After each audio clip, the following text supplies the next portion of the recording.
Ya, baik teman-teman, kali ini kita ada narasumber, yaitu Weni Suryani dari Magister di ITB, di Institut Teknologi Bandung. Dia juga merupakan salah satu Uberdi beasiswa LPDP. Nah, banyak yang tanya nih, Mbak Wen, apa sih beasiswa LPDP itu? Ya. Apa saja Oke, saya. pembiayaannya? Iya, kan banyak yang tanya itu. Coba barangkali Ya, bisa dijelaskan, Mbak. eh, beasiswa LPDP itu adalah salah satu beasiswa dari pemerintah Indonesia dan diberikan untuk kita semua seperti itu yang memang berminat untuk melanjutkan studi S2 atau S3 baik di dalam maupun luar negeri. Siapapun Nah, bisa untuk daftar. jalurnya sendiri semuanya terbuka kesempatan selalu. Namun di LPDP sendiri ada syarat-syarat tertentu gitu, Mas. Oh iya. Untuk alur-alurnya, jalur-jalur pendaftarannya? Oh, jalur-jalurnya ada untuk alumni bidik misi bisa jika seandainya teman-teman adalah alumni bidik misi di S1, Mm-mm.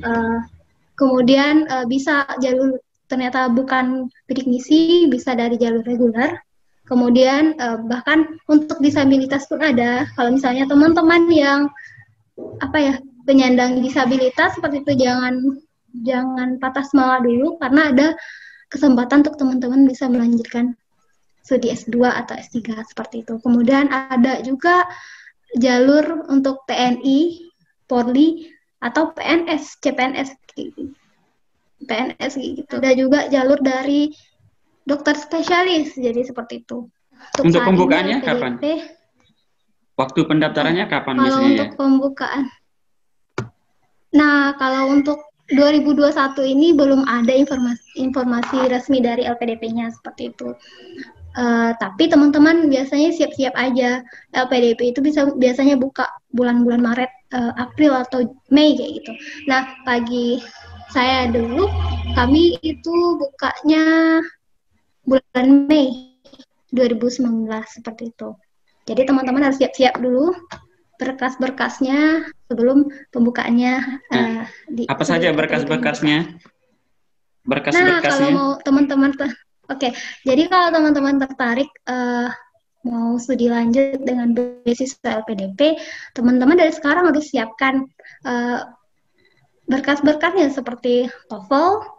Kemudian kalau Hmm. teman-teman dari jalur bidik misi, misalnya teman-teman harus dari S1 sudah siap-siap dengan IPK karena minimal IPK untuk uh, jalur alumni bidik misi itu 3,5 seperti itu, 3,5. Kemudian tapi teman-teman kalau yang bukan dari alumni bidik misi bisa dengan IPK 3,00 dari jalur reguler, tapi teman-teman harus siapkan untuk TOEFL-nya minimal 500 seperti itu.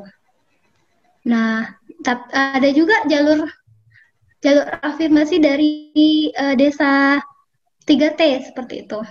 Nah, kelebihannya desa 3T ini teman-teman dengan IPK 2,75 dan TOEFL 400 teman-teman sudah bisa daftar LPDP seperti itu. Kalau Dan 380 bisa nggak daftar? nah, kalau 380 kalau teman-teman nekat juga untuk melanjutkan ke bagian ke pendaftaran administrasi LPDP, nanti teman-teman biasanya akan tertolak sendiri seperti itu. Jadi harapannya teman-teman sebelum mempersiapkan lebih jauh, artinya sebelum ini kan beasiswa administrasi di bagian administrasinya, di poin administrasinya kan lebih banyak ya persyaratan-persyaratan yang harus dilengkapi. Nah, takutnya teman-teman ketika lanjut daftar dengan mengandalkan TOEFL yang hanya TOEFL yang masih 380 tadi, setelah daftar sudah melengkapi berkas semua ternyata akhirnya nggak lulus seperti itu. Jadi benar persiapannya kalau menurut saya harus matang. Baik, terus biasanya kalau seleksi administrasi sulitnya di bagian mana saja, Mbak ya? Nah, kalau dari saya sendiri kemarin itu administrasi yang sulit di mungkin banyak ya dari teman-teman yang sulit itu di bagian TOEFL karena ya kita tahu semua TOEFL ini adalah sesuatu tantangan tersendiri untuk kita, apalagi kita yang bukan berasal dari jurusan bahasa Inggris seperti itu. Iya benar. Tapi teman-teman semua bisa dengan cara mempersiapkannya dari sekarang seperti itu. Kalau misalnya saya kuliah 7 tahun, Mbak. Misalnya saya kuliah 7 tahun dengan IPK 3. Apakah saya bisa daftar LPDP juga? Ya, masih bisa. Jadi LPDP tidak melihat standar berapa tahun kita lulus gitu ya. Nah, ya intinya nggak harus lulus 3,5 kemudian lebih diterima dibandingkan yang lulus 5 tahun seperti itu tidak. Jadi saya bahkan punya teman seperti itu, kenalan, beliau lulusnya 6 tahun, 6 tahun apa 7 tahun seperti itu. Dan sekarang adalah award di LPDP. Jadi siapapun bisa daftar gitu ya? Iya. Kalau kuota untuk penerima berapa sih per tahun diterima? Oke, untuk kuota LPDP kalau angkatan saya kemarin itu 2019 batch 1 2.500 peserta ya. Kalau untuk batch 2 kemarin 9.000 itu dari pendaftar yang diterima ya. Kalau untuk diterima LPDP kuotanya nggak ditentukan biasanya, Mas. Dia lebih kepada, jadi intinya kalau mungkin di beasiswa lain kita itu bersaing dengan peserta lain kayak gitu ya, Mas ya. Biasanya kalau ya kita bersaing memperebutkan space yang sekian seperti itu.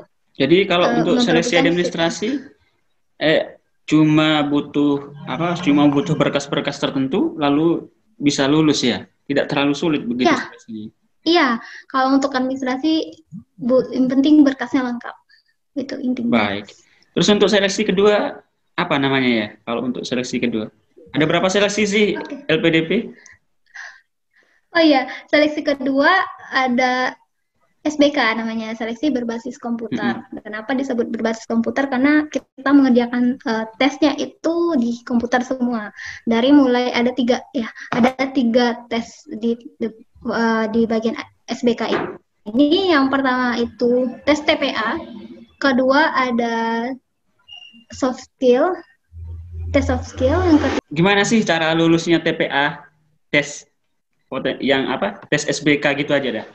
Nah, baik Mbak, bagaimana sih caranya kalau kita mau lulus seleksi kedua, tes seleksi berbasis komputer? Katanya sih menggunakan komputer dan ada hitung-hitungannya juga. Bagaimana sih cara biar bisa lulus? Oke, jadi kalau untuk tips-tips dari saya biar bisa lulus SBK ini, terutama TPA-nya ya, karena kenapa? Karena TPA ini sangat menentukan. Biasanya di syarat LPDP itu biasanya kalau lulus TPA akan berkesempatan untuk lulus ke tahap ketiga. Jadi intinya teman-teman harus berjuang. Kita semua harus teman-teman yang mau lulus LPDP harus berjuang di fase TPA tersebut. Nah, gimana tipsnya dari saya? Teman-teman harus banyak bahas soal dulu sebelum menghadapi ujian tersebut. Jadi kalau saya kemarin itu ada sampai 4 buku seperti itu saya bahas semuanya. Iya, jadi akan ada kemungkinan ya soal itu ada di buku-buku tersebut. Jadi bagi saya sendiri bisa diprediksi. Intinya soal-soalnya bisa diprediksi, Mbak. Soal-soalnya bisa diprediksi? Iya, biasanya kalau untuk soal-soalnya banyak ya yang saya temukan kemarin itu pola-polanya sama. Kadang mungkin bisa aja soalnya sama seperti itu. Untuk standar kalau kita mau lulus tes SBK berapa kira-kira skor yang harus kita peroleh ya? Jadi standarnya untuk SBK ini beda-beda ya. Ini saya kasih bocoran aja buat teman-teman. Sebelumnya saya kalau untuk TPA kemarin untuk reguler itu 180 rata-rata paling rendah seperti itu. Jadi kalau di bawah itu udah nggak lulus gitu, Mas.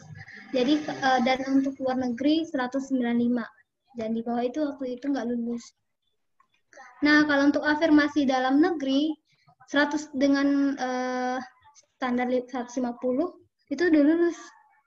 Nah, jadi dan untuk luar negerinya 155. Wah. Kalau untuk yang target ya, yang beasiswa yang ya jalur target untuk PNS, TNI, Polri gitu, yang dalam negeri 150, sementara di luar negeri, yang untuk yang luar negeri juga sama 150. Jadi teman-teman intinya siap-siap dengan target. Ini sebenarnya nggak target yang ditetapkan, nggak standar yang ditetapkan LPDP sih Mas, tapi ini berkaca dari pengalaman kami sebelumnya seperti itu.